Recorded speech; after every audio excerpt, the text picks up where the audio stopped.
All right, guys. So I'm going to be doing a video today because we got a lot to get through. And so when I do a video, there's no interruptions. Okay, so let's go ahead and start um, with properties of rectangles. And so you kind of already have a good idea what some of the properties of rectangles are. And they have very similar they share they share all the properties of parallelograms.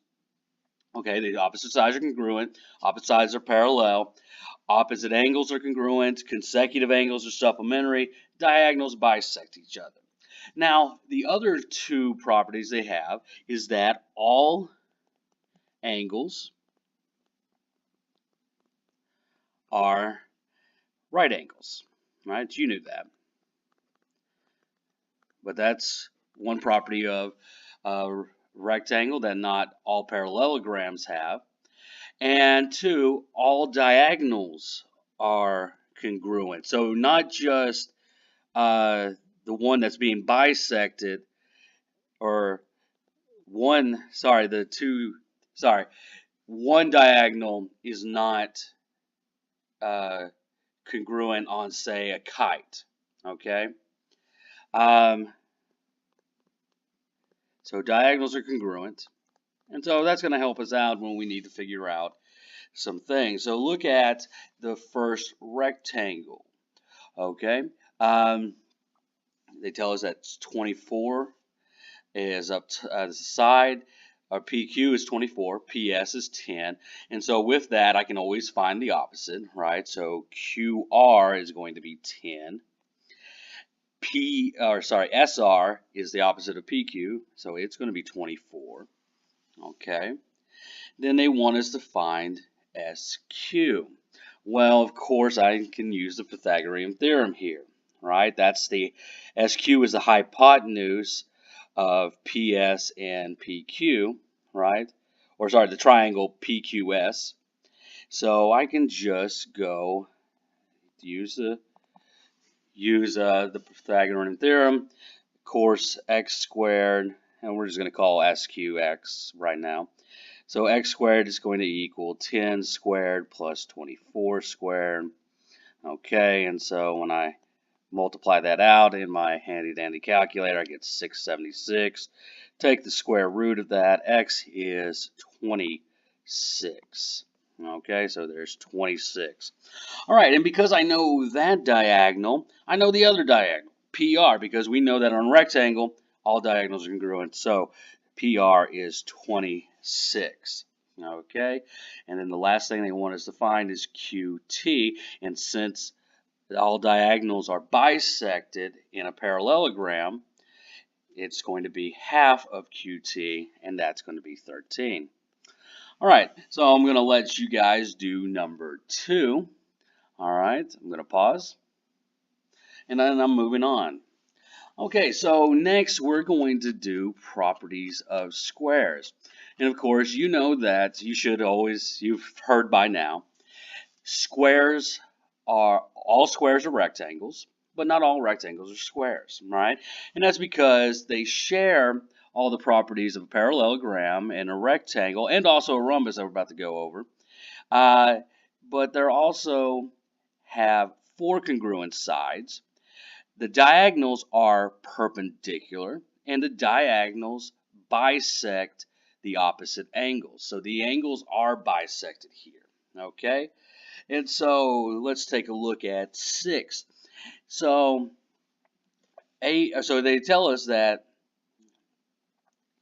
ABCD is a square and AD is 11. So over here, AD is 11, and so of course I can find BC, that's 11. AC, though, is something that we're going to have to find, and using the Pythagorean theorem again, right? So AC, x squared, is going to equal 11 squared plus 11 squared, okay? So, again, got to use my calculator. It tells me it's 242. Or if you know that 11 squared is 121, add them, multiply by 2, and you get 242. All right? And then the square root of 242 is about 15.6. Okay, so that's what we'll use. So AC is 15.6. BD, of course, is congruent to AC, so it's 15.62. And EC, that's half of that. And so half of 15.6 is 7.8. All right, and then I can always use through the measure of, I know that all the angles uh, of of the square is 90 degrees. And since they bisect each thing, since the diagonals bisect each other, so they want me to find DAB. So DAB, all right, is this guy right here, this big one. And of course, it's 90 degrees. All right, and then AEB is this guy. Remember, the diagonals are perpendicular, so it's also 90 degrees. Okay, and then the measure of CBD, and that's CBD, so it's this little small guy, and since it's bisected, it's going to be 45. And BAC, it's kind of the same thing, right? It's the smaller of this angle. It's right here. Okay. BAC is also 45 degrees. All right. So I'm going to let you do number 7, and then I'm going to pause, and then I'm going to move on to rhombi.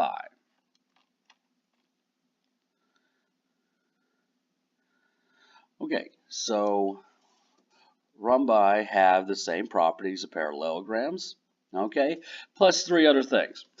All 4 sides are congruent.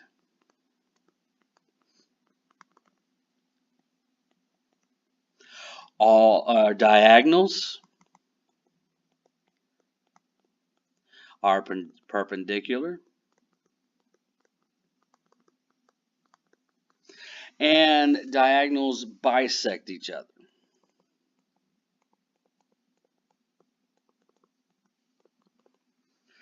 Diagonals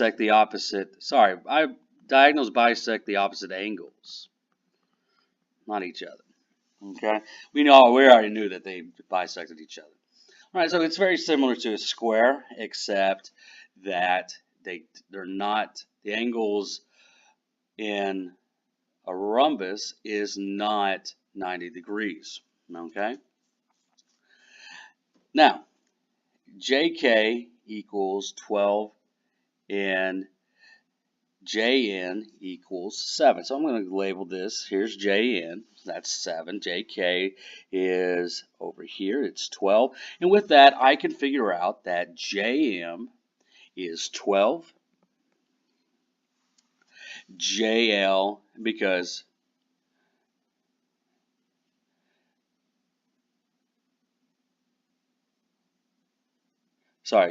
JM is over here on the left side, so it's congruent to JK, so it's 12. Now, JL, that's this over here. Well, since the diagonals bisect each other, it's the double of 7, so it's 14. MN, well, that's one that I'm going to have to use the Pythagorean theorem on, okay? Because this triangle right here, this little part of the rhombus, it forms a right triangle. And so, of course, JM, or MN, MN that they want you to find, is not the hypotenuse, but one of the legs. X squared plus 7 squared equals 1 or 12 squared, right?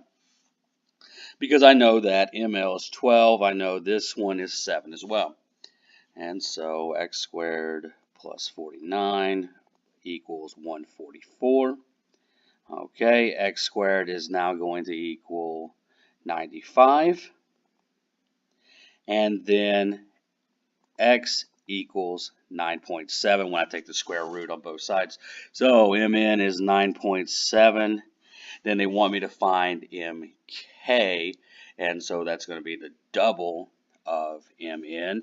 It's going to be 19.4. All right, and so I'm going to lead you. You guys are going to do some practice on the other stuff, and that's going to be it for this video.